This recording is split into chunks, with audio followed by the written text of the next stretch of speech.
con todas las preguntas, las respuestas, la grilla de corrección para que después se haga la corrección. Así que mañana no tenemos intervención directa entre nosotros. A la hora que está previsto el examen, es decir, a las 19, se va a habilitar para que ustedes puedan trabajar. Y el tiempo va a ser el mismo que la vez pasada, así que yo pienso que van a andar bien, no va a haber problemas con las preguntas. ¿Hay alguna pregunta que me quieran hacer respecto al parcial? Acá tengo una, a ver, sobre la ERA. El tema de retroperitoneo, ¿entra páncreas? Sí, páncreas lo vimos también, ¿no? Lo vimos como glándulas anexas al aparato digestivo, y en ese power de retroperitoneo creo que está también lo de páncreas. Sí, por supuesto, páncreas entra. ¿Alguna otra pregunta?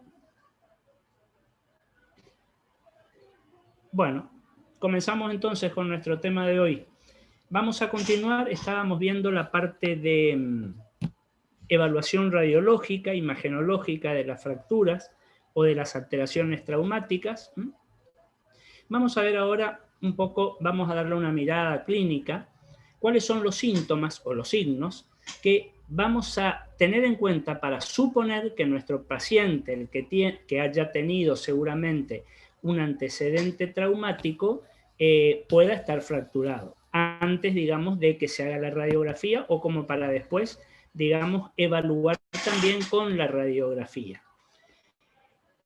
En primer lugar, característico, dolor en la zona lesionada, hinchazón en la zona lesionada o edema, porque hay todo un proceso inflamatorio. Recuerden que el proceso inflamatorio es la reacción lógica, natural, inmediata ante cualquier agresión que sufra el cuerpo humano. Y este proceso inflamatorio implica producción de exudado inflamatorio, lo cual va a llevar a esa sensación, o a esa imagen, mejor dicho, de hinchazón o de edema, o de una zona que está contusa en el área donde se lesionó, donde se traumatizó el paciente. Puede haber, no siempre, depende del lugar, depende de la zona, depende del hueso, deformación evidente de la zona lesionada. Ya vamos a ver ejemplos. Va a haber, y esto es muy importante, dificultad para utilizar o mover esa zona de manera normal. Nosotros a eso lo vamos a llamar impotencia funcional, es decir, la imposibilidad de desarrollar la función o la potencia para la que está programada, digamos, esa zona traumatizada. Puede haber calor, puede haber moretones, enrojecimientos, hematomas en esa zona lesionada. Fíjense que son todas características, signos o síntomas que me van a hacer pensar en una posible fractura. El tratamiento va a ser la inmovilización con o sin solución quirúrgica, va a depender de cada tipo de fractura, y hay un concepto que es importante tener en cuenta. El siguiente, las fracturas pueden tardar varias semanas o meses en curar, en soldar. Va a depender del tipo de herida en el hueso y si el paciente siguió o no las instrucciones del médico. Y hay una característica que tenemos que tener en cuenta, y por ahí podemos hacer una analogía cuando hablábamos del proceso de curación de las neumonías. Me dice lo siguiente, fíjense, el dolor desaparece mucho antes de que el hueso esté lo suficientemente sólido, soldado, curado, como para soportar actividades normales y presión. Si la inmovilización se determinó que es por 30 días o por 45 o por los días que sea, hay que cumplir, el paciente debe cumplir con esa inmovilización. Aunque nos diga que no le duele más, que le pasaron todos esos síntomas de entumecimiento, de dolor, de enrojecimiento, de edema, si todavía está en tiempo de inmovilización, por favor no cortar la inmovilización, porque ese callo fracturario, esa cicatriz en el hueso, no está del todo concluido en su proceso evolutivo. Hay muchos factores que van a influir a favor o en contra de la curación de las fracturas. La edad del paciente, por ejemplo, un paciente joven, un niño, un adolescente, solidifica, cura una fractura mucho más rápida que un adulto, y ni hablar que un paciente añoso o anciano. El estado nutricional es determinante, es decir, un paciente, una persona bien nutrida, con una dieta completa, variada, correcta, etc., tiene toda su batería de nutrientes que van a influir positivamente. Una persona malnutrida o desnutrida o que esté con un estado de debilitamiento por la causa que fuera, va a demorar también la fractura. El peso. La obesidad es un factor que juega en contra de la solución de las fracturas. Piensen que una persona, algo muy lógico, muy fácil de entender, fíjense que una persona que pese 60 kilos tiene el mismo esqueleto que una persona que pese 150. Y hablamos de 2 o 3 veces más la masa corporal. ¿A qué me refiero? El esqueleto es el mismo, los huesos son los mismos, pero la masa corporal que tiene que soportar ese hueso es totalmente diferente. Eso va a influir, lógicamente, de manera desfavorable en la evolución de la fractura. Este proceso de curación o de formación del callo óseo va a pasar por distintos periodos. Un primer periodo que va a ser la formación de un coágulo. Es la primera aparición de un esbozo de unir ese hueso que se ha fracturado. Piensen ustedes que acá el estado nutricional, el estado sanguíneo, el estado de nutrientes que va a tener ese paciente, que van a ser aportados por la sangre, es fundamental. Y después comenzará a constituirse el callo óseo. Primero desde la periferia y después se une el núcleo central de ese callo. Y después tendrá una fase final de remodelación de la fractura, donde ese hueso vuelve, si anda todo bien, si no se complica, vuelve a funcionalizarse y a cumplir las funciones que tenía antes de la fractura. Eso es importante tener en cuenta, esto del tiempo, digamos. Fíjense, acá tenemos una imagen con un paciente con una inmovilización, seguramente por alguna fractura, como ustedes están viendo acá, donde se ha colocado un yeso, pero recuerden que los yesos, este es un ejemplo nada más, este paciente habrá tenido una fractura de algún metacarpiano o de alguno de los huesitos del carpo, en fin, no sé exactamente, no sabemos exactamente, pero el yeso tiene que estar, por supuesto, muy bien colocado. Debe ajustarse en la medida necesaria, pero tampoco estrangular al paciente hasta el hecho de que, por ejemplo, le evite la circulación sanguínea, porque ese paciente va a terminar con una necrosis avascular. Esas estructuras, ese hueso va a terminar necrosándose porque está tan apretado el yeso que evita una buena llegada de flujo sanguíneo. Ese hueso no va a tener nutrientes, no va a tener oxígeno, no va a tener glucosa, no va a tener elementos que lo nutran. Entonces puede llegar hasta necrosarse inclusive. Tampoco debe ser tan suelto donde realmente no cumpla su función de inmovilización, el punto exacto. Muchas veces ustedes van a ver que se van a realizar controles con yeso antes de retirar el yeso o la inmovilización o lo que fuera. Miren este par radiográfico, una radiografía de la muñeca del lado izquierdo, mano en pronación, apoyada sobre el chasis, de frente y de perfil. Estas imágenes radiodensas, radiopacas que aparecen acá en el contorno, eso es el yeso. Obviamente, hablamos de control con yeso. Jamás vamos a sacar un yeso para hacer un control radiográfico, salvo que el médico lo necesite, el traumatólogo, para reajustar el yeso, para hacer un yeso nuevo. Bueno, si le sacó el yeso para volver a hacer otro, por ahí se aprovecha ese momento para hacer el control radiológico. Pero si no, la radiografía con yeso se hace perfectamente. Se ajustan valores, se aumenta el kilovoltaje, necesitamos un rayo más duro, más penetrante para atravesar el hueso. El hueso es bastante sólido, bastante denso. Piensen en los componentes que tiene, entonces eso se explica. Y va a ser muchas veces la radiografía, el control con yeso, determinante de decir, este paciente continúa con yeso inmovilizándose o podemos ya prescindir de este elemento inmovilizador.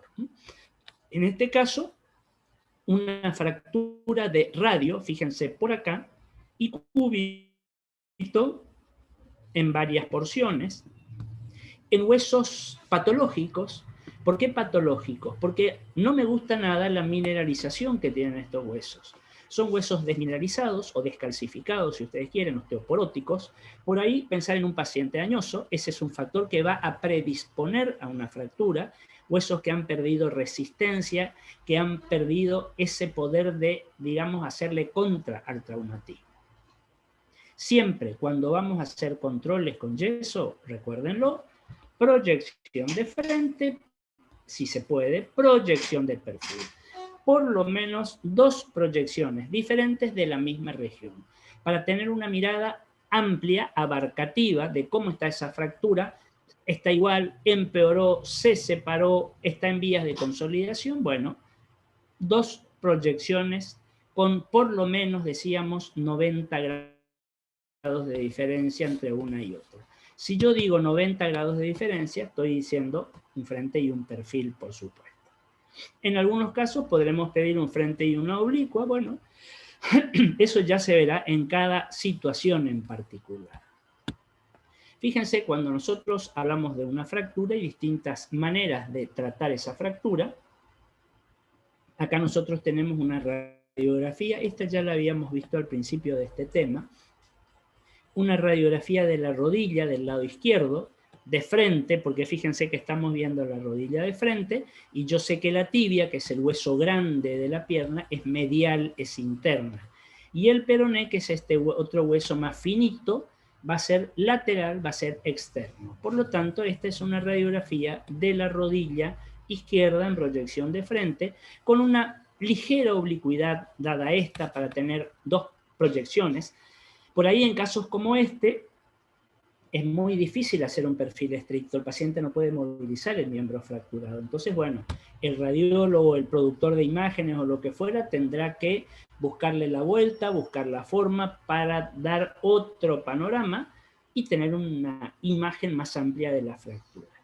Fíjense que en este caso, aparentemente, supongo que deben ser del mismo paciente o no, me interesa, pero el tratamiento, la curación, va a tener que ayudarse con elementos metálicos de osteosíntesis.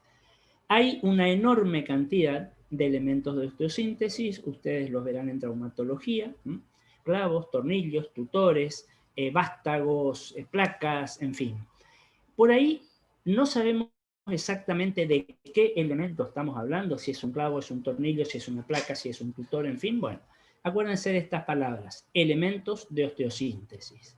Con esas palabras, elementos de osteosíntesis, nosotros abarcamos todas las posibilidades de elementos seguramente metálicos que se van a colocar para la curación de la fractura. Algunos transitorios, otros definitivos. Y el médico, el traumatólogo, el cirujano traumatólogo, quien fuera, necesita un control radiológico para ver qué está pasando con ese elemento de osteosíntesis. Está en su lugar, se desplazó, se corrió, en fin, ¿qué pasó?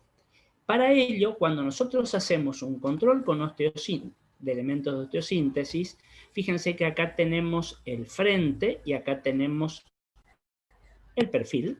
Tenemos, recuerden, para que sea válida la radiografía, para que realmente sea útil, tenemos que observar la totalidad del elemento de osteosíntesis, como acá. Esta radiografía, si somos exactos en nuestra crítica, no sirve, porque fíjense que el extremo distal no lo veo, y justamente muchas veces es lo que más quiero ver. Este extremo distal sigue en su lugar, o si fuera un tutor interno, ¿no llegó a atravesar el hueso, por ejemplo? Si es un hueso que está debilitado, desmineralizado, etc. ¿Se desplazó o sigue en su sitio? Para ello, yo necesito que la radiografía me incluya la totalidad del elemento de osteosíntesis. De arriba a abajo, de lado a lado. Esta sirve, esta a mí no me sirve, no me gusta, no veo el extremo inferior de este elemento de osteosíntesis.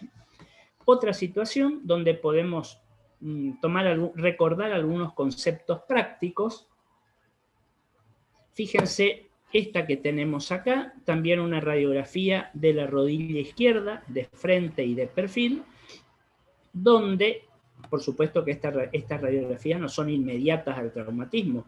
Fíjense que ya tienen colocados los elementos metálicos de osteosíntesis, por supuesto, donde se han colocado dos clavos o tornillos, lo que fuera, dos elementos de osteosíntesis para consolidar o ayudar a formar el callo óseo de la fractura que se habrá producido a este nivel del extremo proximal de la tibia. Necesito el frente y el perfil.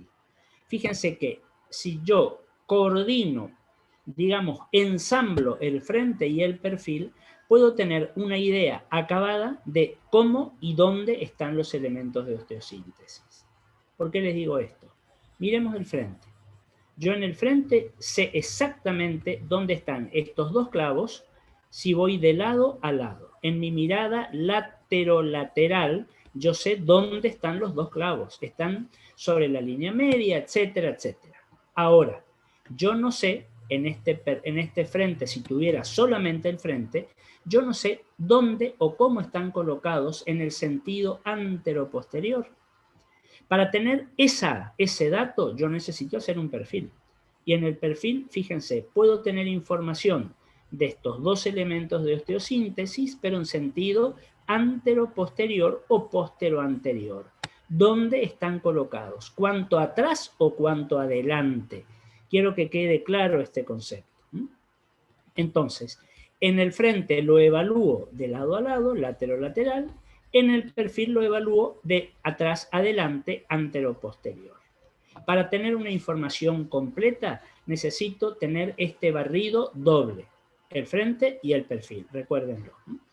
Y fíjense en este otro caso, una fractura evidentemente bastante complicada, suelen ser las fracturas típicas del paciente que va conduciendo una moto, del motociclista, y tiene un accidente, le pasa un camión arriba del miembro inferior, de la pierna en este caso, o le cae con fuerza la moto sobre el miembro inferior, etc. Fíjense que ese tipo de fracturas, que generalmente abarcan la tibia y el peroné, generalmente los dos huesos, se van a fracturar de maneras diferentes, la tibia y el peroné. Distintos trazos a distintas alturas, pueden ser perfectamente fracturas conminutas, es decir, una serie de trazos fracturarios que muchas veces obliga a una reconstrucción quirúrgica que es prácticamente como armar un rompecabezas. Se van a encontrar con un miembro inferior, con una pierna, que es una bolsa que no tiene forma, no tiene resistencia, no tiene consistencia, y bueno, quirúrgicamente, previa radiografías para ver cómo están, dónde están los fragmentos, bueno, hay que rearmar todo eso y controles a posteriori para ver si lo que quedó es compatible con una vida, digamos, aceptable o normal para el paciente. ¿Cuál es el problema? ¿Cuál es el mecanismo frecuente de la fractura de tibia y peroné, o de pierna, de un paciente que tiene un accidente de moto? Fíjense que cuando el motociclista avanza con su moto, puede chocar de frente, lo pueden chocar de la forma que ustedes quieran, pero la constante es la siguiente. Va a llegar un momento en que ese conductor va a perder el control sobre la moto. No va a poder seguir en pie sobre la moto, en su eje. Entonces va a caer hacia un lado. ¿Qué hace? Instintivamente, sin pensarlo, desgraciadamente, ¿qué hace ese conductor? Intenta sacar el miembro inferior. Es la reacción natural, ¿eh? Contra eso no se va, no pensamos. Fíjense los mecanismos que actúan en ese momento.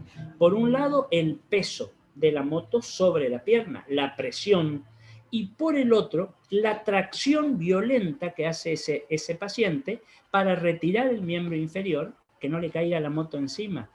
Aunque parezca un contrasentido, lo que tendría que hacer es dejarse caer la moto, porque entonces tendría un solo mecanismo de acción de la fractura, que sería la presión. La tracción es mucho más violenta y puede generar muchas más complicaciones. Pero eso, obviamente, eso es instintivo. No les puedo decir, nos podemos decir, si tenés un accidente, no saques la pierna, Entonces nos encontramos con esa realidad.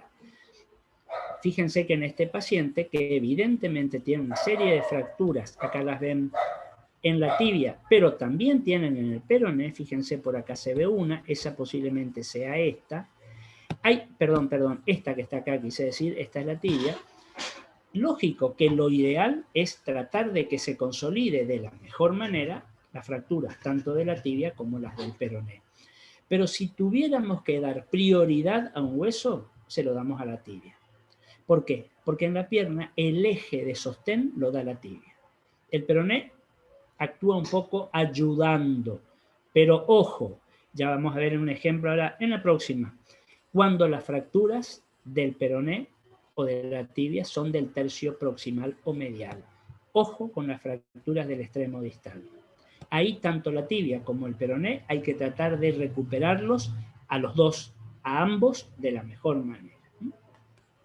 Control radiológico de los elementos de osteosíntesis, bien hecho acá. Esta radiografía es como que le faltó un poco de penetración y acá no llegamos a ver del todo. Fíjense acá, vemos la totalidad de los elementos de osteosíntesis.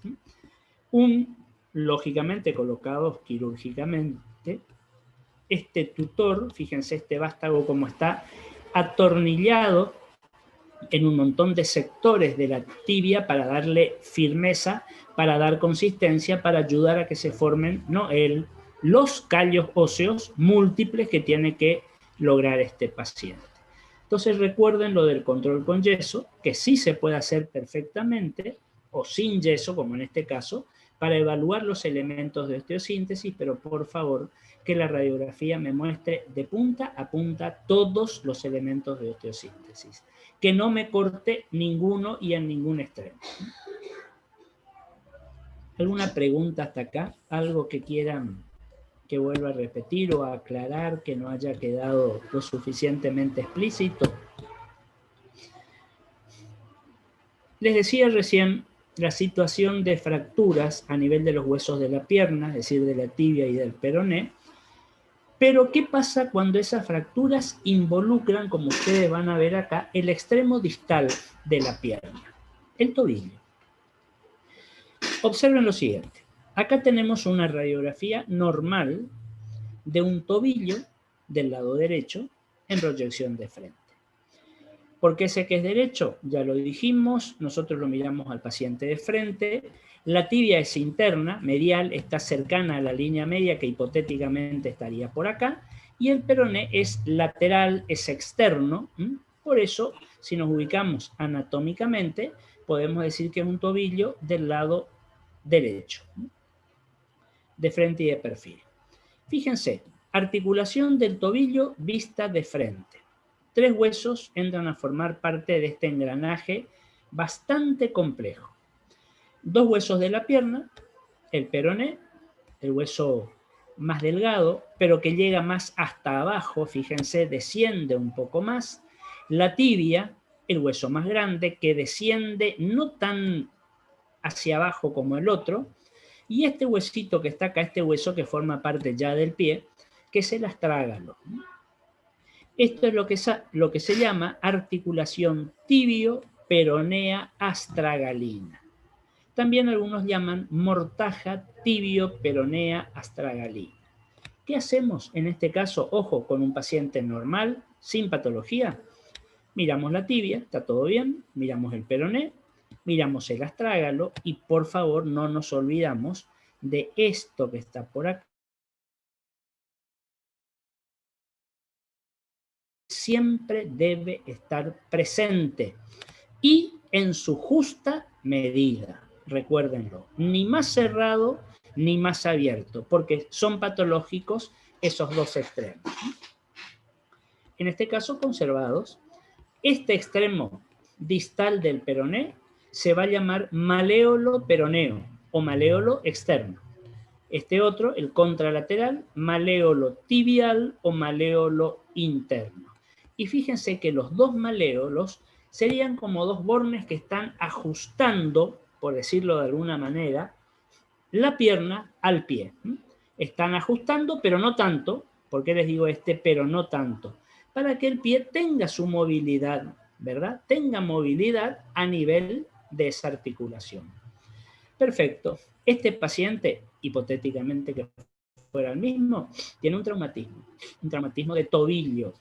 Pueden ser producidas por distintas causas, una caída, el paciente que se torció el tobillo muy violentamente, por supuesto, que no creo que sea este caso, porque en este caso vemos huesos con muy buena textura, o sea, huesos con una buena mineralización. Acá, más que el mal estado del hueso, me inclinaría a pensar la intensidad severísima del traumatismo que tuvo este paciente, que hasta me animaría a decir que es un paciente joven. Fíjense que en los traumatismos de tobillo, un ejemplo muy característico es el del conductor del automóvil por tener los miembros inferiores extendidos sobre los pedales. Suele pasar este tipo cuando chocan, hay un traumatismo frontal. Fíjense, peroné, acá está el maléolo, fractura de maléolo, peroneo. La tibia, acá está la tibia, pero acá quedó el maléolo, fractura de maléolo tibial. Esta es una fractura bimaleolar, bastante complicada para su tratamiento. Primero, ustedes piensan, lógicamente, esto, reconstrucción quirúrgica, porque esto espontáneamente puede llegar a quedar cualquier cosa. No podemos asegurarle al paciente ninguna recuperación de esa articulación si directamente lo inmovilizamos. Clínicamente es muy característico el antecedente del traumatismo, el dolor, todos los síntomas de la fractura que veíamos anteriormente y el pie péndulo. ¿Qué quiere decir eso? Fíjense que si esta fuera mi pierna y mi mano sería el pie, yo tengo una serie de movimientos que puedo hacer con el pie en relación a la pierna. Piensen en la pisada, piensen en la marcha. Bueno, este paciente que tiene una fractura bimaleolar tiene el pie péndulo. El pie está colgado y el paciente no puede hacer esto. No puede elevar ni descender el pie. No puede hacer esto. No puede lateralizar el pie y menos todavía hacer esto. Girar o rotar el pie en relación a la pierna. Es un pie en posición indiferente. El paciente no tiene decisión sobre lo que puede hacer porque no puede. El pie está colgando, está péndulo. Fíjense que además de la fractura hay una luxación. ¿Por qué? Miren lo que pasó con los espacios. Miren esta fractura acá, miren este espacio acá, miren este espacio acá. Totalmente alterado. Esto se llama fractura-luxación. Además de la fractura, se compromete el espacio articular, se abre el espacio articular. Generalmente solución o quirúrgica previa a la inmovilización, o alguna maniobra clínica, alguna reducción clínica para volver a poner esto en su lugar o en eje. Fractura luxación de tobillo, fractura luxación de hombro, fractura luxación de cadera, en fin, fractura luxación de articulación temporomandibular, fractura luxación de codo. Las dos situaciones juntas. Hay toda una historia. ¿Qué se produjo primero? ¿Se fracturó y a continuación la luxación? ¿O la luxación y por la fuerza de la luxación se fractura el hueso? No importa. Lo concreto, porque se van a encontrar por ahí con esta disyuntiva, lo concreto es que hay una fractura-luxación, las dos cosas. Elementos de osteosíntesis colocados quirúrgicamente, tanto en el peroné como en la tibia, y control radiológico para que comprobar que todo esto esté en su sitio, esté en orden, ese paciente pueda ir, digamos, evolucionando positivamente. Fíjense otro ejemplo de lo que habíamos hablado, el tratamiento de las fracturas con colocación de elementos de osteosíntesis. En este caso estamos viendo una radiografía del hombro izquierdo de frente. Acá está la clavícula, la articulación acromioclavicular. Acá está el acromion de la escápula y el húmero, que seguramente ha tenido un traumatismo bastante significativo, porque tiene colocado esta prótesis, un reemplazo. Fíjense que la cabeza del húmero desapareció, no existe. Esta prótesis simula, remeda la anatomía del húmero colocada en su sitio, y este es un control posterior del elemento de osteosíntesis, que como ustedes podrán ver, no me convence del todo, no nos convence del todo, porque yo no veo el extremo distal de esta prótesis, no sé si está en su lugar, no sé si está bien colocado en la medular del hueso, no sé si se desplazó, no sé si llegase a ser un paciente desmineralizado, osteoporótico, no lesionó el hueso y me empieza a aparecer, todo eso es posible. ¿Qué otras fracturas las vamos a tratar quirúrgicamente? Y vamos a hacer los controles radiográficos. La que ya habíamos hablado en su momento, ¿se acuerdan? La fractura de cadera, o mal llamada fractura de cadera. Mejor dicho, fractura de fémur. Porque lo que se fractura es el fémur, el hueso fémur. La cadera es una articulación y una articulación no se fractura un hueso. Fíjense, después del tratamiento quirúrgico se le coloca esta prótesis, como ustedes ven acá, la cabeza que se ubica en la cavidad articular, el cuello, el cuerpo. No tiene una buena penetración esta radiografía y tampoco es óptima porque no veo, como decíamos, la totalidad de este elemento protésico. Nosotros habitualmente trabajamos con radiografías que están muy bien hechas, de excelente nivel técnico, y otras que no son buenas. Porque en el día de mañana y en la práctica podemos encontrar de todo. Nosotros damos por hecho, o daríamos por hecho, que todas las radiografías, tomografías o lo que fuera, están perfectamente realizadas. Pero está el factor humano, de error humano, que se va a presentar. Y en la técnica, en el método de diagnóstico por imágenes, que en mayor medida encontramos errores humanos, es en la radiología. No en la tomografía, no en la resonancia, no en la centello, porque esos son métodos que están involucrando un ordenador, una computadora, se programa, digamos, automáticamente, en fin. En cambio, en este caso, para una buena radiografía, hay mucho del factor humano, de la técnica que empleó, de la dedicación que le prestó a su trabajo, de la atención, etcétera, etcétera. Una fractura, entonces, podemos decir de fémur o de cadera, si ustedes quieren, del lado izquierdo. Algo que no es frecuente, porque fíjense, nosotros decíamos que la incidencia es muchísimo mayor en mujeres, sobre todo mujeres añosas, ancianas, que en varones. Y esta radiografía pertenece a un varón. Dos elementos que a mí me hacen pensar que es un varón. Fíjense la configuración de la pelvis menor, una pelvis menor o estrecho interno pelviano, bastante estrecha justamente, bastante cerrada, porque acá no hablamos de un canal del parto, esto es propio de la morfología de la pelvis del varón, y esto que ustedes tienen acá, estas partes, densidad de partes blandas que ustedes ven, son los genitales externos del paciente. Parte de las bolsas, el pene, en este sitio, por lo que a mí me dice, esta radiografía es de un hombre, y no es la fractura más común en el varón. La fractura de cadera, recuerde, es muchísimo más frecuente en la mujer, sobre todo mujer posmenopáusica, que en el varón. Otras características, otras fracturas donde también en este caso fueron necesarios elementos metálicos de osteosíntesis, una fractura de vértebra. Fíjense, esta es una imagen tomada con un proceso tomográfico, lógicamente. En radiología yo no puedo tener radiología convencional hablo, yo no puedo tener esta imagen de la vértebra, porque esta es una imagen axial y yo para trabajar radiológicamente sobre una vértebra lo podré hacer de frente o lo podré hacer de perfil, pero no lo voy a poder hacer en sentido axial.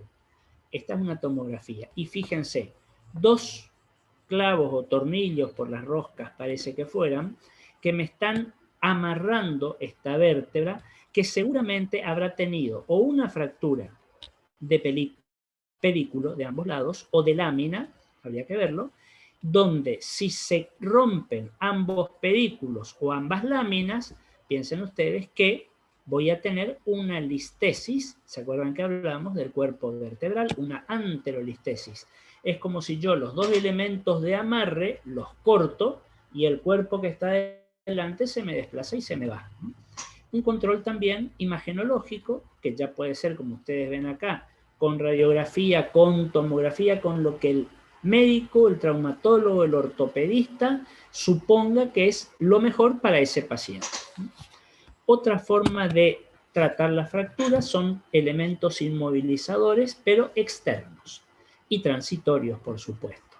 Fíjense, acá tienen la foto real, donde este paciente que habrá tenido una fractura de cúbito y radio, una fractura de muñeca o lo que fuera, por la edad, por el tipo de fractura, por el hábito de vida del paciente, por lo que fuera, se decidió colocar este dispositivo. Fíjense que vendría a ser como un tutor externo que va a estar incluido en el paciente y al cabo del tiempo que fuera necesario para consolidar la fractura, eso por supuesto se extrae, ¿no? Pero en este caso es la imagen real, una fotografía, y esta es una radiografía. En este caso, fíjense, el paciente habrá puesto su parte lesionada de esta manera, acá está el elemento inmovilizador, y lo que estamos haciendo es una radiografía de perfil de parte del antebrazo, de la muñeca y de parte de la mano. Fíjense cómo los elementos de sostén metálicos se incluyen o se incrustan dentro del paciente para inmovilizar. Y acá en el medio, acá lo vemos, hay como una bisagra, como un puente, que a mí eso me va a permitir variar la angulación en sentido superior inferior o en sentido latero-lateral, dependiendo de cuál es la angulación exacta, mejor, óptima, para que esos huesos se curen, para que se consolide el callo óseo fracturario. ¿Alguna pregunta que me quieran hacer? ¿Hay algo, alguna duda o algo? Fíjense que hoy hablábamos de factores predisponentes, ¿se acuerdan? El paciente malnutrido, el paciente desnutrido, el paciente desmineralizado, el paciente obeso, el paciente con algún tipo de trastorno hemático. Bueno, hay varias situaciones. En este caso presentamos como ejemplo uno de los factores predisponentes a la fractura más comunes, más frecuente, que es la osteoporosis. Algunos prefieren no utilizar este término, es como que está un tanto dejado de lado. A mí me parece un término muy gráfico, muy explicativo, porque osteoporosis quiere decir un hueso que tiene poros. Si yo le hago la radiografía es como que lo veo lleno de poros, lleno de agujeritos. Eso nos da un hueso debilitado, un hueso proclive a fracturarse. Bueno, algunos hablan de desmineralización, perfecto, vale, lo mismo. Y en Doctor, ¿sí? perdón, yo tengo una duda. Yo sé que no es de la materia, pero, por ejemplo, mi papá está con COVID-19 e hizo una tomografía. Y en la tomografía los radiólogos usaron la clasificación de CORADS, algo así. No sé si sepa lo que es. Y yo estaba en duda porque pusieron que en la clasificación él tenía el grado 6. Pero ¿a qué corresponde eso? Yo busqué en internet y tiene como que cosas en inglés y ni habla mucho de eso. ¿Clasificación para qué? ¿En qué sentido? ¿Qué clasificaron con eso? La tomografía con el padrón de vidrio fosco del COVID de él. ¿Del pulmón me estás hablando? Sí, del pulmón, sí, era una tomografía de pulmón. El patrón que vos me decís es el del vidrio, pero de pulmón, nada que ver con la parte ósea. No, nada que ver, por eso yo le dije que estaba en duda de una cosa porque yo quería saber, porque allá solo dice eso y agarré la tomo no hace mucho tiempo y estaba en duda por eso. Bueno, ahora después hablamos, porque la verdad es que no tiene, entiendo digamos, tu pregunta, pero no tiene nada que ver con lo que estamos hablando ahora. Sí, Entonces, no sí, por quiero, eso, doctor. claro, no Sí, quiero cortar cuando yo les pregunto sí, si hay alguna duda sobre lo que estamos tratando, porque si sí. no es salirme totalmente del tema que estamos hablando para hablar de COVID. En el final de la clase, entonces, se puede, doctor. Perfecto, de acuerdo, sí, ahí Gracias. sí. Entonces, hablábamos de los factores predisponentes de una fractura. Fíjense este paciente. Este paciente está siendo radiografiado. Tenemos una radiografía de muñeca del lado izquierdo, mano en pronación. Yo estoy mirando así, como si tuviera así mi mano izquierda. La miro en proyección de frente y se hace una proyección de perfil estricto. Y me dice fractura de Coles o fractura en dorso de tenedor. Acá podríamos hacer algunos comentarios. A nivel de la muñeca hay algunos tipos de fracturas que tienen como nombre o como denominación nombres propios. Fractura de Coles, como ven acá. Hay otra que es fractura de Putó, fractura de Putó-Coles cuando son combinadas, pero es un epónimo. Es decir, por ahí a mí directamente eso, si yo no conozco o no sé de qué estamos hablando en la fractura, no me sirve. Entonces, más vale hacer o tomar como denominación la zona o el hueso que está fracturado. Esta es una fractura de extremidad distal de radio. Punto. Fíjense que si yo le digo a un paciente con una fractura de extremidad distal de radio, ustedes se ubican anatómicamente perfectamente, no hay dudas. También se la denomina en este caso endorso de tenedor. La van a leer así. ¿Por qué endorso de tenedor? ¿Qué quiere decir eso? Fíjense en el frente. Tenemos huesos que están comprometidos con su mineralización y en la imagen que viene a continuación de esta ya vamos a hablar un poquito de esa cuestión. Veo huesos radiolúcidos, muy radiotransparentes, huesos desmineralizados o, si queremos, huesos con osteoporosis, obviamente. Característicamente el paciente que se cae, se tropieza o se cae e instintivamente apoya las manos o una mano para no caer del todo y fundamentalmente para no golpear la cara contra el piso o contra lo que fuera. Ese mecanismo suele ser suficiente en estos pacientes osteoporóticos para que se produzca una fractura y, ojo, muchas veces una fractura expuesta, porque nos llega el paciente con la mano en esta posición y acá vamos a ver que asoman el cúbito y el radio, o el radio, con una fractura expuesta. ¿Por qué en dorso de tenedor? Porque si yo a esta mano la miro de perfil, fíjense que si yo miro de perfil una mano y analizo la zona del metacarpo, del carpo y del antebrazo, es prácticamente una línea recta. Este paciente a este nivel, bueno, no me va a salir el movimiento, pero no tengo fracturado, tengo como un dorso de tenedor, como un lomo. Es como si ustedes, fíjense en este caso, hubieran colocado sobre la mesa un tenedor con los dientes hacia abajo. Lo que estamos evaluando es ese dorso de tenedor. Por eso se llama o se la compara con esa situación. Una fractura, entonces, acá la ven, de extremo distal del radio. Una fractura que nos está mostrando un factor predisponente a que se produzca, que es la desmineralización o la osteoporosis que tiene. Muy ligado a esta cuestión, ustedes lo van a ver acá, tenemos lo que se conoce como fractura patológica. ¿Qué es una fractura patológica?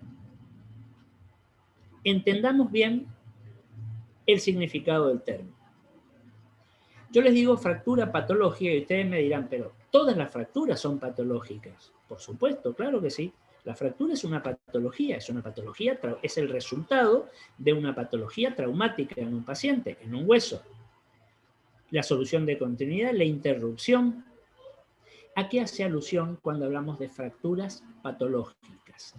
Es la fractura que va a aparecer o a sentar sobre un hueso patológico. Un hueso que previamente, es decir, antes del episodio traumático, estaba en mal estado. Y nos encontramos por la causa que fuera, y nos encontramos con este caso. Fíjense que estamos viendo parte, digamos, de una radiografía del hombro del lado derecho de un paciente en proyección de frente. Esto que vemos nosotros acá es el húmero, esto sería el omóplato, la cavidad articular, la cavidad glenoidea por acá. Un niño, esto es de un chico, ¿por qué les digo de un niño?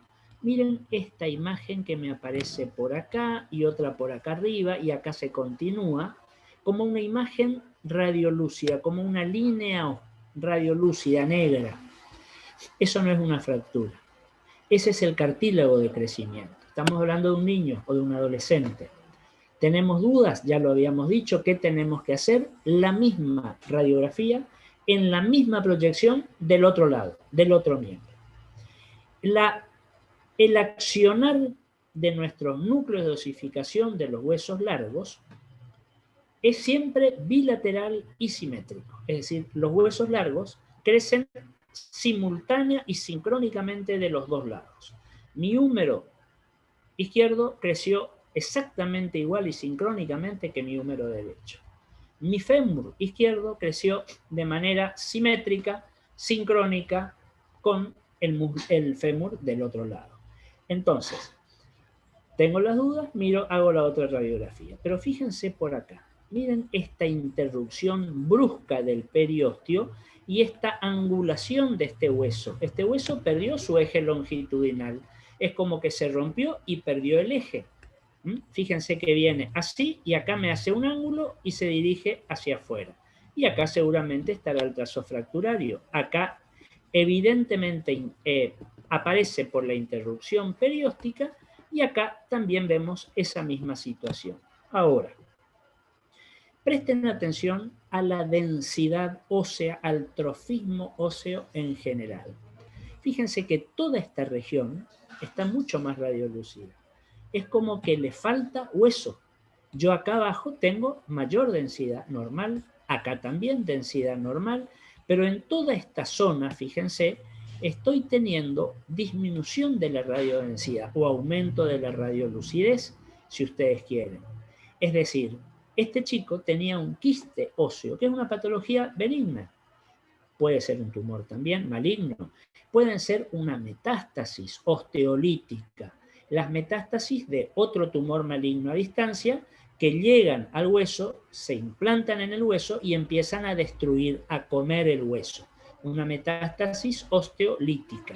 Fíjense que este hueso, este húmero, es como si fuera una cáscara antes de la fractura, ¿eh? Como si tuviera una cáscara y adentro hueco. ¿Vieron esos árboles viejos que por ahí vemos que vino una tormenta y lo tiró y no nos explicamos por qué? Porque el árbol tenía un tronco enorme y vemos el tronco tirado en el piso y resulta que era una corteza nada más, que adentro no había nada, estaba todo podrido el interior. Eso es lo que pasa con este húmero de este chico. Y una característica: la fractura no explica el traumatismo que tuvo. Tuvo un traumatismo leve, medio, y se fracturó un húmero. Ojo, para fracturar un hueso largo, un húmero, una tibia, un fémur, hace falta un traumatismo muy importante, ¿eh? Este hueso tenía una patología previa a la fractura. A este tipo de fractura es la que vamos a llamar fracturas patológicas. ¿De acuerdo? Tenía una pregunta por ahí que no quise contestar antes porque estaba explicando algo.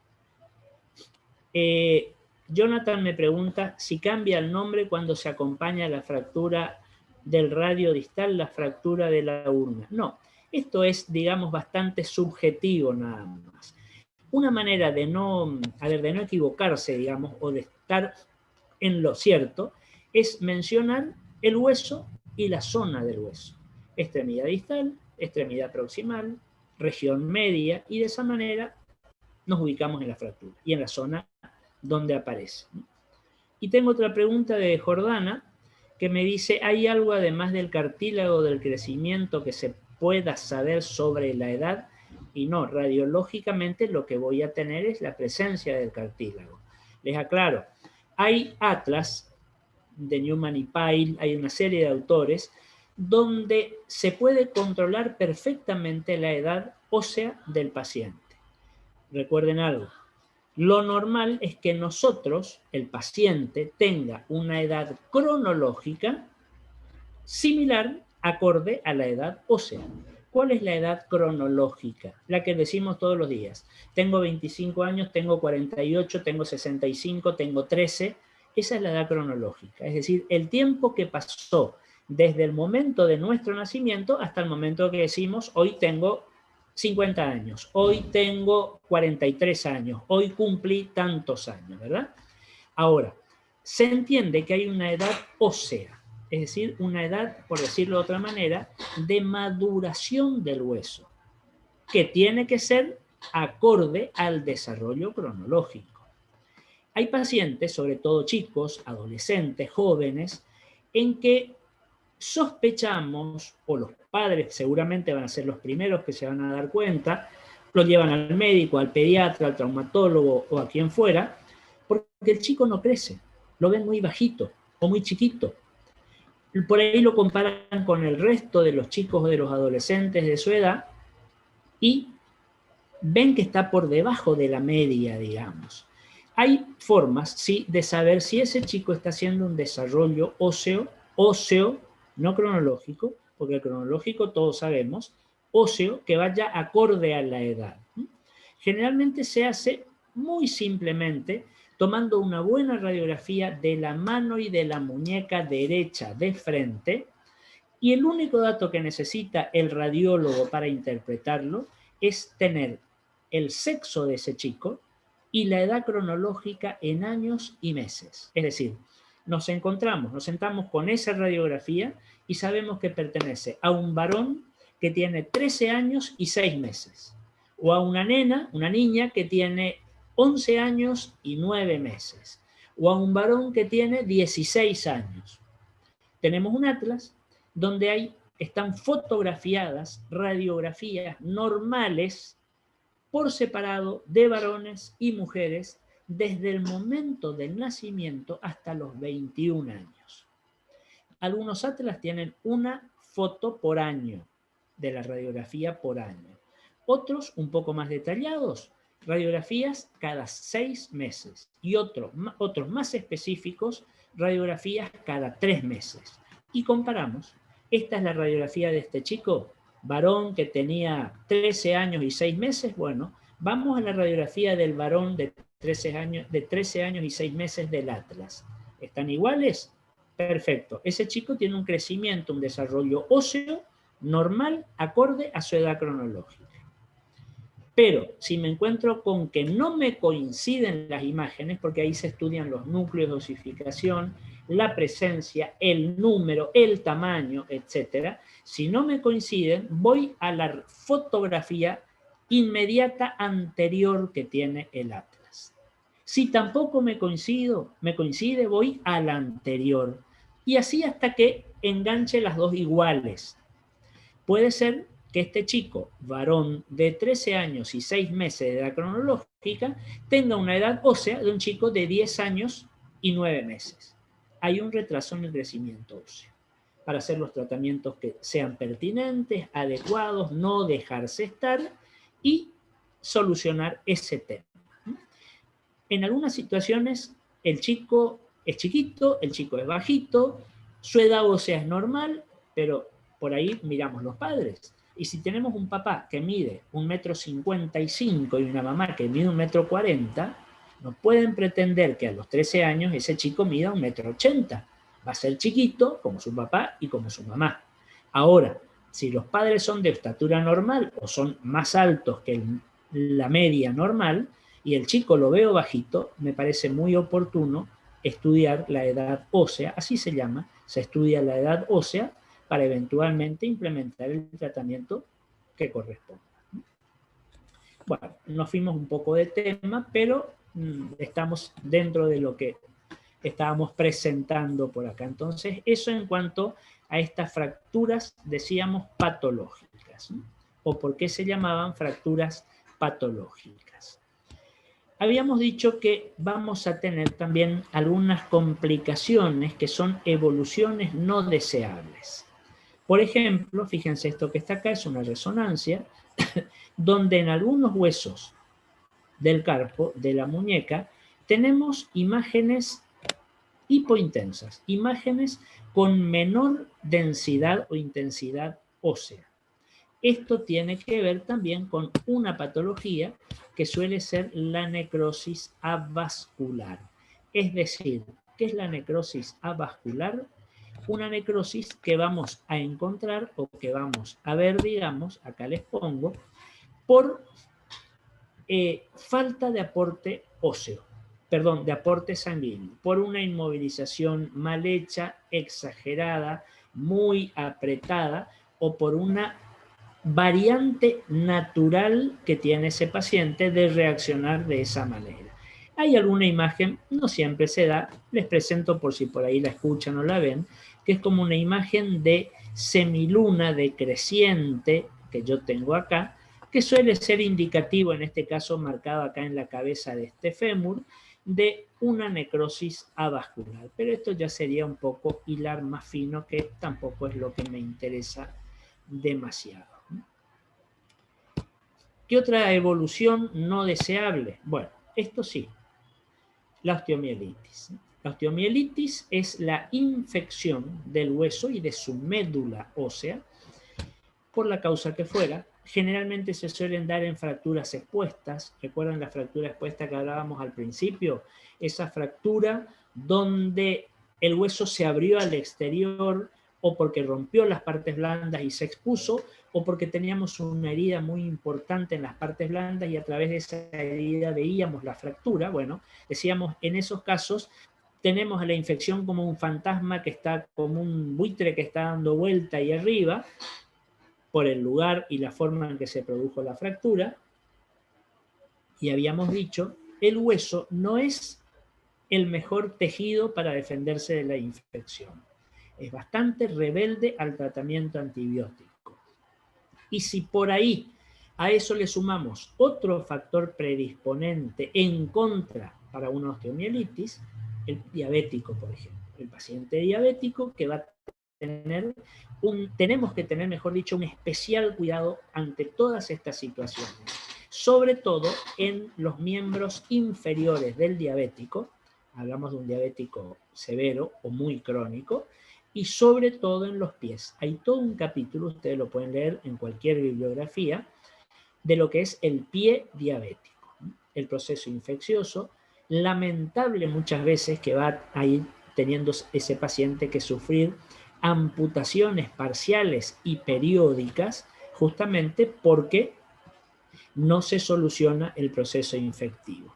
Y bueno, hay que recurrir a eso, porque si no el paciente puede hacer una sepsis generalizada, una septicemia, y las consecuencias pueden ser mucho peores.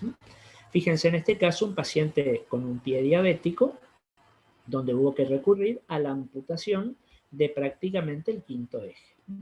Acá está amputada más o menos en la región media del quinto metatarsiano y por supuesto todo el resto del eje, ¿no? Aunque eso generalmente en el diabético suele comenzar todo este penoso transcurrir a nivel del dedo gordo.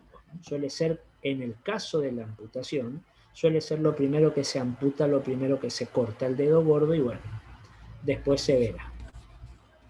¿Alguna pregunta hasta acá? Bueno, estamos más o menos, y ya nos pasamos un poco de la hora de nuestro recreo. Hacemos nuestro intervalo, unos minutitos, y nos volvemos a continuar.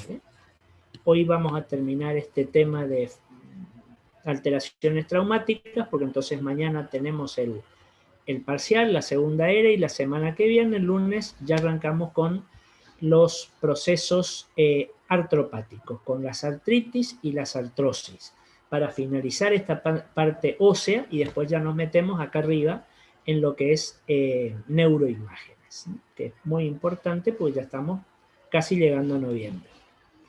Muy bien. Nos vemos unos minutos. Si hay alguna pregunta, la aclaramos ahora. Y a esta chica que me preguntaba lo del tema del COVID, ahora después entonces también lo hablamos.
Bueno, muy bien. Vamos a continuar entonces las últimas imágenes que nos están quedando para completar nuestra clase. Fíjense, estas imágenes es una cuestión que yo les quería mostrar. No va con este título, es decir, esto quedó, pero era la imagen la que yo les quiero mostrar. Fíjense, para que ustedes vean una diferencia. Dos radiografías de calcáneo, esta radiografía se llama así, se pide así, radiografía de calcáneo del lado que fuera. También se puede pedir como radiografía de talón, es lo mismo. Piensen ustedes que el calcáneo, que es este hueso, es el que nos va a formar el talón justamente. Se lo radiografía en proyección de perfil, como ustedes la tienen acá. Piensen que si hiciéramos una de frente, tendría que atravesar todo el pie desde la punta de los dedos para llegar al calcáneo. No vería nada porque tendría una superposición enorme de imágenes óseas. El calcáneo, el talón, se lo radiografía, como ustedes tienen acá, de perfil. Hay otra proyección auxiliar que se suele pedir, no habitualmente, que se llama axial de calcáneo, que es una proyección que va a entrar como tangencial al eje del calcáneo, pero recuerden la del perfil. Fíjense que estas dos imágenes, dos calcáneos, tienen, para empezar, distintas densidades óseas. Fíjense que este es un pie que me hace pensar más en el pie de una persona añosa o anciana, desmineralizado. Fíjense que no tiene una buena mineralización, en cambio este otro es un pie con huesos mucho más calcificados, mejor mineralizados, que me habla también de la edad del paciente. Este hueso que tenemos acá es el calcáneo. Fíjense esta imagen que yo tengo acá, esta solución de continuidad, como ustedes ven acá, eso es una fractura de calcáneo. Un paciente que ha tenido un traumatismo, el mecanismo que haya sido, etcétera, pero tiene una fractura. Un calcáneo desmineralizado pertenece, decíamos, a una persona de edad más avanzada. Hay un signo característico, miren esto que está acá, que este otro calcáneo no lo tiene. Fíjense que esto se ve como un espolón, esto se llama espolón calcáneo. Algunos lo consideran como una patología degenerativa del calcáneo, algunos lo consideran como una artrosis de calcáneo. Por ahí no lo encajaríamos dentro de las artrosis porque la artrosis, ustedes saben, bueno, no, algo mencionábamos, pero lo vamos a estudiar la semana que viene. Las artrosis son procesos degenerativos articulares. Y este calcáneo, acá en su cara inferior, no se articula con ningún otro hueso. Entonces, desde ese punto de vista, no sería una artrosis como tal, sería un proceso degenerativo del calcáneo. Esto se llama espolón calcáneo. Es como un espolón, como una espina sobre el calcáneo, sobre la planta del pie. Esto produce mucho dolor en el paciente, sobre todo cuando se pone de pie y se intensifica con la marcha. Por ahí el paciente, estando sentado o estando acostado, no tiene que apoyar el pie, no duele. Entonces, esto sí es una fractura. Ahora miren este otro. Yo veo esta imagen acá, como una solución de continuidad, pero en un calcáneo joven, un calcáneo con buena mineralización, y veo esto como si fuera un fragmento de ese calcáneo que se ha desprendido. No, esta es la imagen, mejor dicho, del núcleo de osificación posterior del calcáneo. Este núcleo de osificación posterior que todavía no terminó su proceso de crecimiento para, digamos, unirse al resto del hueso y desaparecer este cartílago de crecimiento que ustedes lo tienen ahí. Esto en parte explica el hecho de cómo vamos nosotros aumentando de tamaño el talle de nuestro zapato por esta razón. Entonces no confundamos, esto es el núcleo de osificación con el cartílago de crecimiento posterior del calcáneo. Obviamente hablamos de un paciente adolescente o chico que está en vías de desarrollo o que por lo menos no terminó de crecer todavía. Una característica del calcáneo, que por acá la vemos también, pero acá se remarca muy bien, fíjense cómo el calcáneo naturalmente tiene como esta, digamos, trabeculación ósea. Eso es normal. El calcáneo, aunque parezca un contrasentido lo que les voy a decir, es un hueso bastante neumatizado, pero no tiene aire, no nos confundamos. Neumatizados Neumatizado en el sentido que es un hueso muy amortiguador. Piensen que sobre el calcáneo se descarga toda la fuerza, el peso de nuestro cuerpo cuando nosotros caminamos. Cuando nosotros damos el paso, cuando apoyamos el pie para dar el paso, el primer punto que apoyamos es el calcáneo, el talón, el calcáneo. Después continuamos con el borde lateral externo y terminamos haciendo presión en los dedos, en la punta de los dedos para dar el envión, para levantar el pie, ya apoyó el otro y volver a apoyar. Entonces, por eso vemos esa trabeculación como un enrejado, digamos, que eso es absolutamente normal en el calcáneo. Muy bien, y una última cuestión que les quería mostrar, a ver un segundito, esto que tienen acá, que es la pseudoartrosis. Esa es una evolución no deseada de una fractura, una mala evolución de una fractura. No podemos con esta imagen específicamente decir con certeza qué hueso es. Es un hueso largo que está en un sector del cuerpo donde solamente hay un hueso largo. Tenemos que pensar en dos sectores. O es el brazo con el húmero, o es el muslo con el fémur.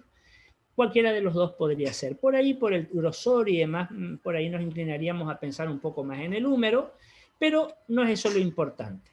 Fíjense este hueso y fíjense esta imagen como una solución de continuidad que yo les estoy marcando acá con el cursor, y tiene un tutor, un vástago endomedular. Está adentro del hueso, alineando, uniendo ese hueso. Esto es una pseudoartrosis. ¿Qué es una pseudoartrosis? Fíjense que si yo digo pseudoartrosis, estoy diciendo que parece una artrosis, pero no es. Esta es una fractura que nunca consolidó, nunca llegó a formarse el callo óseo, nunca se volvió a unir el hueso. ¿Por qué? Distintos factores, y muchas veces es una manera anómala de resolver, o mejor dicho, de no resolverse una fractura. Y queda ese trazo que con el tiempo va a actuar como si fuera una nueva articulación, pero que lógicamente no es una articulación. Entonces, ese espacio no consolidado que me va a figurar como una especie de nueva articulación patológica, al cabo de un tiempo me va a ser como si fuera un proceso artrósico degenerativo, porque es un espacio que se está generando donde no tendría que estar. Este proceso degenerativo, yo diría, entonces es una artrosis. Y no, es una pseudoartrosis. ¿Por qué? Porque a este nivel no hay articulación. Esto no es el proceso degenerativo de una articulación, como sería realmente una artrosis. No, esto es una evolución patológica, tórpida, de una fractura que nunca consolidó y que con el tiempo sufre un agravamiento degenerativo que pareciera una artrosis. De ahí lo de pseudoartrosis. ¿De acuerdo? Es otra de las evoluciones, digamos, no deseadas. Estamos ya prácticamente terminando. Fíjense, les muestro estas imágenes que corresponden a un par radiográfico de cráneo, un cráneo de frente, un cráneo de perfil, donde necesitamos ubicar, en este caso no son prótesis, no son elementos de osteosíntesis, no nos confundamos, son cuerpos extraños, de densidad metálica. ¿Qué es un cuerpo extraño? Todo aquello que aparece en nuestro cuerpo, o que está en nuestro cuerpo, pero ojo, que no vino con nosotros desde el nacimiento. Se introdujo por un acto quirúrgico, una prótesis, es un cuerpo extraño, por un acto de tratamiento o de terapéutica, emplomaduras metálicas, por ejemplo, en una dentadura, prótesis de siliconas en mamas operadas, no son naturales, son cuerpos extraños, elementos que el paciente se los introduce voluntaria o accidentalmente o como fruto de una agresión, cuerpos extraños que son ingeridos, que son introducidos por vía rectal, por vía vaginal, lo que fuera, o en este caso, también elementos, habíamos dicho cuando vimos abdomen, ¿se acuerdan? Elementos que son introducidos con fines quirúrgicos, hilos de sutura metálica, broches, clamps, etc. O como en este caso, elementos que van o se ven a partir de un traumatismo. Fíjense, a este paciente, esta es una radiografía ya post-mortem, a este paciente, o pre-mortem inmediata, no me recuerdo exactamente, le clavaron 3 clavos en la cabeza. Un asesinato, por supuesto, fíjense qué forma, ¿no? Donde se quería saber exactamente cuál era la ubicación, dónde estaban, qué interesaba. Ya te contesto, Jonathan. Fíjense, en este caso, estas son prótesis metálicas de dentaduras, piezas protésicas, y fíjense, el frente y el perfil. En el frente yo evalúo dónde están de lado a lado estos 2 clavos. Están colocados en esta región central. Y tengo este otro que está colocado sobre la región lateral, ¿verdad? Ahora, yo quiero ubicar específicamente dónde están estos 3 cuerpos extraños. En el frente yo no sé si estos están ubicados desde el frontal, están ubicados en el occipital, y si este que está acá está en el temporal o está en el parietal. Necesito la otra, el perfil. La otra mirada a 90 grados. Entonces voy a decir que este, que está como lateral acá puedo decir que esto está en el parietal. Y estos 2, que están como de atrás adelante, en el perfil los veo perfectamente que fueron introducidos, fueron incrustados en el frontal, en la frente del paciente. Le puedo hacer también a este paciente, porque iba a una serie de medidas, por supuesto, de pericias criminalísticas y demás, una tomografía computada de cráneo. La mostramos, la mencionamos, porque esto va a ser después de ver la parte de artropatías la otra semana, ya arrancamos con neuroimágenes. Una resonancia nuclear, una tomografía computada de cráneo con ventana parenquimatosa, porque estamos metiéndonos en el interior, donde vemos perfectamente los 3 cuerpos extraños vistos o estudiados en un plano axial o en un plano transversal, que ustedes saben es como corta siempre la tomografía computada. Acá tienen el lateral, acá tienen los 2 frontales del mismo paciente, pero a otra altura. Este corte que les muestro acá está hecho más arriba. Fíjense cómo el cráneo va teniendo un menor tamaño por la forma normal de nuestra cabeza. Acá tenemos el cuerpo extraño lateral sobre la derecha del paciente. Al paciente en tomografía lo miramos desde los pies para que nos ubiquemos, y estos desde el hueso frontal. La tomografía, la ventaja que nos da cuando buscamos cuerpos extraños metálicos es, fíjense, estas imágenes que salen como rayos partiendo de los cuerpos extraños metálicos, y acá los vemos muy bien. Fíjense por acá, fíjense por acá, fíjense por acá.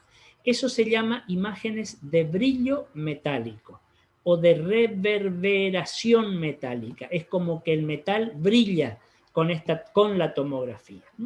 Por supuesto, es un artificio de técnica, porque esto en realidad, si nosotros vemos objetivamente, eso no sucede.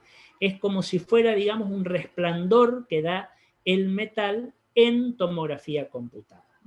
Una persona que falleció finalmente, fue asesinada. Lo notorio, lo curioso, por no decirlo de otra manera, es que estas son, sí, ya recuerdo, estas son piezas, creo que fueron cadavéricas. El caso inicialmente fue caratulado como suicidio. Piensen todo el encubrimiento que había, porque no se me ocurriría pensar en que una persona se va a suicidar clavándose 3 clavos en la cabeza. Al final era una mujer que la mató, el marido la mató, y bueno, con las pericias criminalísticas, obviamente ahí apareció todo esto. Bueno, muy bien, creo que estamos, por hoy hemos finalizado. Y acá tengo una pregunta, a más de lo que teníamos que contestar. Dice el concepto, me pregunta Jonathan, el concepto pseudoartrosis, ¿también puede ser aplicado en el espolón? No, porque el concepto pseudoartrosis que yo les mostré viene a posteriori de una fractura mal consolidada. ¿De acuerdo? Y en el espolón calcáneo no hubo ningún traumatismo, no es ninguna fractura. Aparece, es un proceso degenerativo, pero que no es traumático. Por eso no lo podemos considerar como una pseudoartrosis. Muy bien. ¿Alguna otra pregunta antes de contestar a esta chica que preguntaba sobre el tema del COVID de su papá? ¿Algo que quieran preguntar? Estamos con unos minutitos como para contestar esa pregunta y si hubiera alguna otra duda que puedan llegar a tener. Bueno, si no hay preguntas, por favor, no retuve quién era la alumna que me preguntó esa cuestión del COVID, si me lo puede volver a hacer, si me la puede volver a plantear, si está por acá. Jordana Sí, Batistelli. yo estoy Perfecto. acá, doctor. Sí, sí, sí, correcto. Decime entonces, Yo, vos me preguntabas, ¿cuál era tu pregunta objetiva? o sea, ¿cómo era esa clasificación de la estadificación de CORADS? No sé si ustedes ahí usan esa misma o no, ¿cómo es? ¿En qué estudio? ¿Clasificación En sobre una qué? tomografía de tórax. De tórax. Muy bien. Sí. ¿Vos me hablaste algo de vidrio esmerilado, me dijiste? Sí, porque allá decía que él tenía o sea, los pulmones ambos tenían afectación en patrón de vidrio fosco, así decía, pero que estaba en la, Te así, pregunto, ¿qué quiere decir? ¿Cuál sería la traducción de fosco? que tenía una densidad mayor. Ajá. ¿Que el vidrio común? Sí, Bueno, porque se ve todas unas manchas blancas así. correcto. Bueno, vamos por parte. El COVID, que en realidad todo eso aparece, bueno, ustedes saben muy bien, apareció ahora, se está estudiando, hay resultados de experimentaciones o de estudios, no experimentaciones, digo mal, estadísticas que se están haciendo y se están trabajando sobre la marcha. En la tomografía de tórax, y también se llegó a hacer, o se llega a hacer en algunos lugares, sobre todo en Buenos Aires, sé que se hace ecografía, vamos a ver por qué, se compara o se la ubica a la lesión pulmonar del COVID como una lesión de tipo intersticial. De las EPIC, ¿se acuerdan? Las enfermedades pulmonares intersticiales y ya no sé si crónicas. Depende de la Sí. evolución. Ustedes saben que hay casos muy agudos. Entonces me quedaría sin esa última letra, enfermedades pulmonares intersticiales. Dentro del patrón intersticial hay un subpatrón o una especificación que es lo que se llama en vidrio esmerilado. ¿Cuál es el vidrio esmerilado? Es el vidrio translúcido, el que no es transparente. Por eso vos me decías esa palabra que no, yo no la conocía, fosco, un vidrio más subido de tono, es decir, más pesado visualmente hablando. Porque esas áreas pulmonares afectadas por COVID puede llegar a tener ese aumento de la densidad, imágenes más radiodensas, por favor no hablemos de manchas blancas, porque médicamente no existe ese término de manchas blancas o manchas negras, ¿verdad? Hablamos de imágenes radiodensas o radiopacas o de imágenes radiolúcidas o radiotransparentes. Dependiendo de las áreas que haya abarcado ese proceso de patrón intersticial que tiene el paciente, será el grado que tiene. Ahora, esa clasificación en grados que vos me mencionás, yo no la conozco. Te digo la verdad, no la escuché nombrar. ¿Cómo me dijiste el nombre? Pues la voy a buscar a ver si encuentro algo. Es de CORADS. Así. Decime otra vez porque voy a anotar. ¿Cómo? Voy a escribir en el chat, así Sí, te ubicas mejor. escribime, perfecto. Entonces yo la voy a buscar. Porque así como con ese nombre no la conozco, la verdad.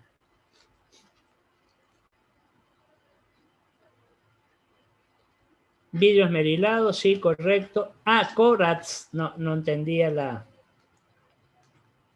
Perfecto, sí, sí. Te voy a averiguar a ver qué se utiliza acá. Y después te contesto. ¿Estamos? Muy bien. No, gracias por la inquietud, por la pregunta. Bueno, señores, pienso que finalizamos con esto. Si hay alguna pregunta me la hacen. Si no, recuerden que mañana tenemos el parcial a las 7 de la tarde. Ya está subida, oculta la prueba, digamos, para que mañana ustedes puedan entrar y realizarla. Y la semana próxima, el lunes, entonces vamos a ver, entre el lunes y martes, calculo, artropatías, que con eso terminamos lo que es la parte osteoarticular. La semana siguiente, como les dije, vamos a arrancar ya con neuroimágenes, porque ya estamos próximos a la finalización. Fecha de la otra era, no tengo todavía, ni bien tenga, yo les voy a comunicar con tiempo. ¿Alguna otra pregunta?